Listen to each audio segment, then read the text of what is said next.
জুতো চুরি হয়ে গেছে, এবার এখানে বার্গেনিং চলছে।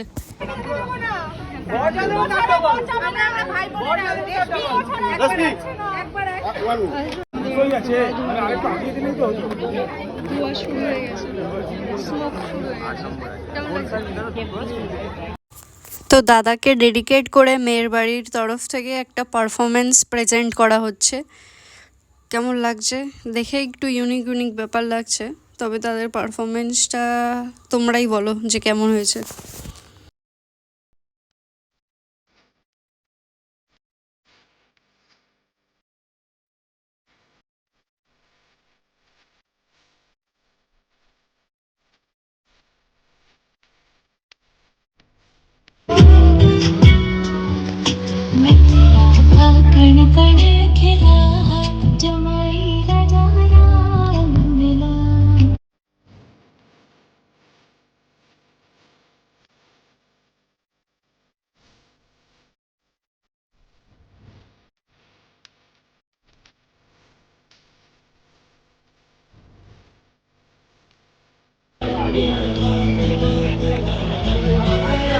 নেক্সট ভিডিওতে ব্রাইডের এন্ট্রি হবে, সেটা দেখার জন্য আমাকে ফলো করে নাও।